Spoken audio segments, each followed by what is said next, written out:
Good morning, everyone. Welcome back to my channel. If you're new here, my name is Lacey. I make these weekly What's for Dinner videos. I like to show you guys and try to inspire you to cook more meals at home. So today is Monday and I made a twist of a Frito pie. As you can see, I am just grounding up some ground beef now and I'll be getting the rest of the ingredients.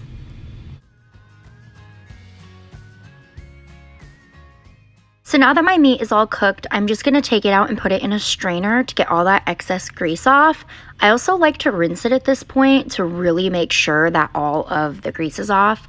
I added 1 can of drained and rinsed kidney beans and a can of diced green chilies. I'm going to add some taco seasoning here, give that a good stir, and then I will chop up some onions and add those in as well.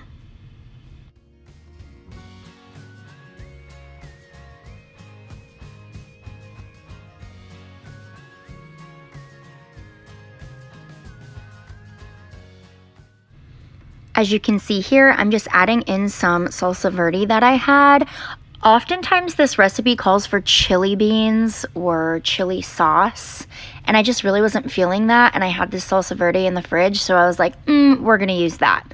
Here is some cheddar cheese that I added in there. I'm also gonna top it with cheddar cheese and Fritos, which you'll see that in just a minute, but I baked it in the oven for like 40 minutes and it came out phenomenal. You guys have to try this.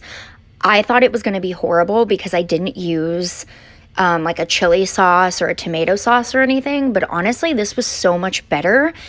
Absolutely must try this.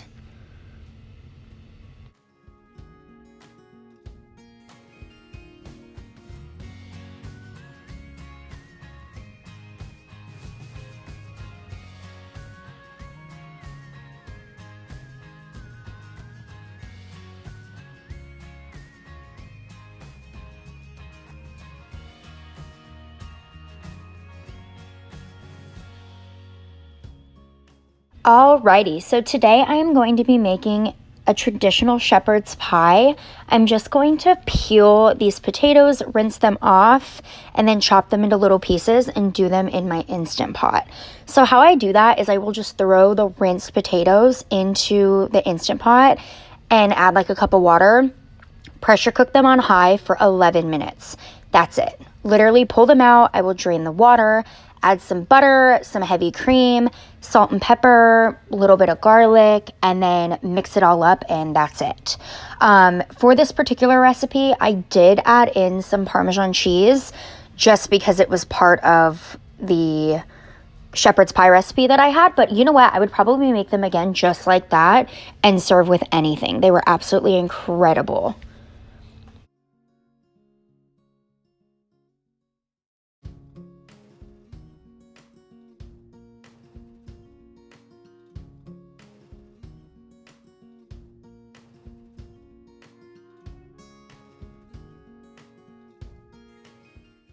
Also, I don't know why I said 11 minutes when I really meant 10. I think it's because it was set at 11 minutes to begin with. I don't know. Anyways, well, I'm going to brown up some ground beef here, and then you will see me add some frozen mixed veggies. It called for a cup of frozen corn as well, but my mixed veggies had corn in it already, so I just did 2 cups of the mixed vegetable mix. And I add in some garlic and some seasonings here. I'm going to leave the recipes linked down below for you. That way you can follow them for their particular measurements because I am not going to remember exactly what I put in there. Here I am adding in these spices. I just do a couple shakes. I'm honestly not a measurer when it comes to like cooking. It's horrible, I know, but like I said, I'm going to leave the recipes linked down below if you have absolutely no idea what you're doing. The recipe was amazing. Here I am adding some chicken broth. Instead of using like tomato paste or tomato sauce, I just did the tomato chicken bouillon and I just threw that in there with 2 tablespoons of Worcestershire sauce and lots of garlic because you cannot live your life without garlic. Alrighty, so I'm adding some onions, salt, and pepper.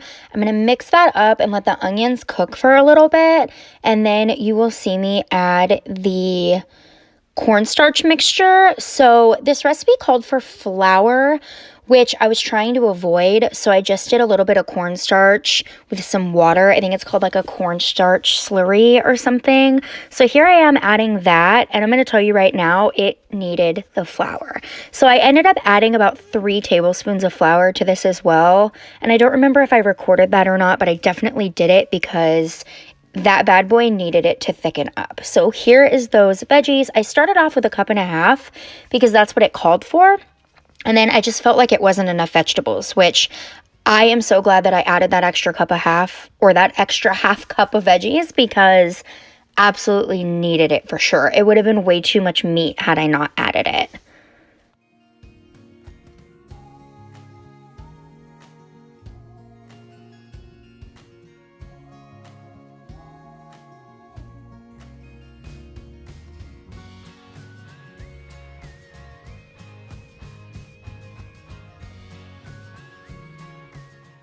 Alrighty, so I'm just going to assemble this now. I have my meat mixture, and then I'm going to put the mashed potatoes on top. I did spray this with a little bit of baking spray.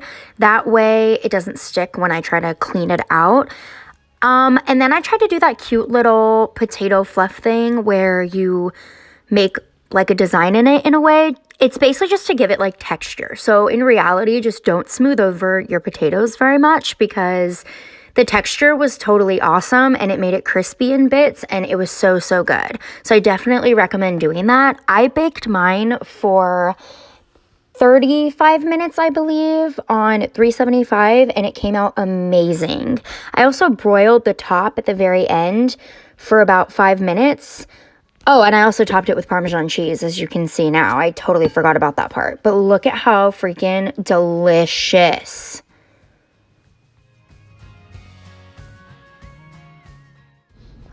Okay, so for tonight's dinner, I am doing my own twist on the potato and gnocchi soup from Olive Garden. I'm just going to heat up some olive oil, get my veggies in there, and then you will see me do the rest.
So now that this is all cooked down, I'm going to start adding in the seasonings.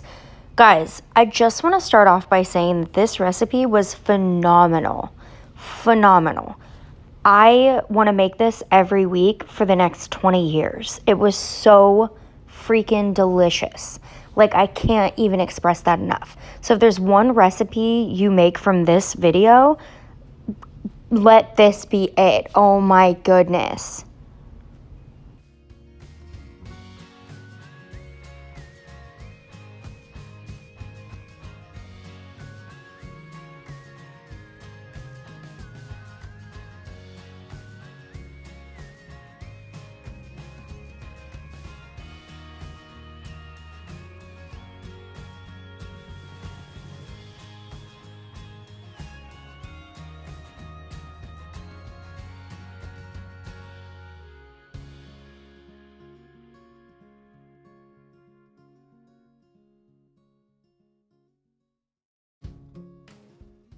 Alrighty, so now I'm just gonna add in some chicken broth.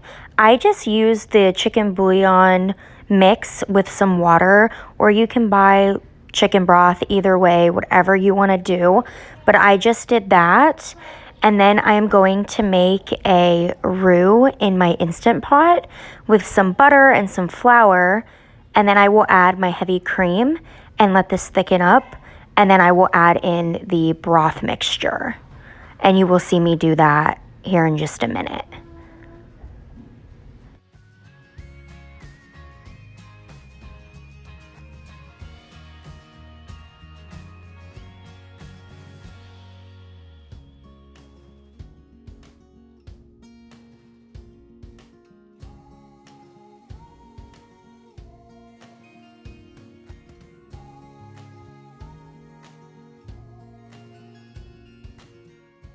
So before I added this to the Instant Pot, I added in my gnocchi.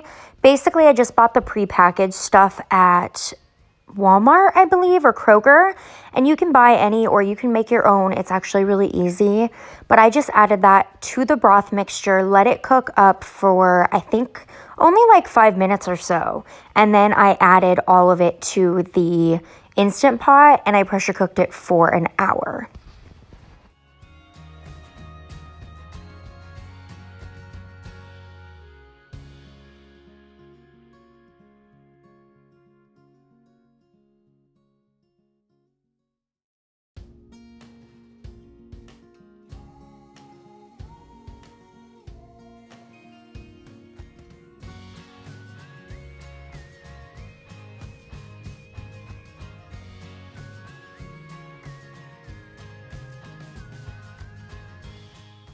So like I said, I just cooked this on, I think, low pressure for about an hour.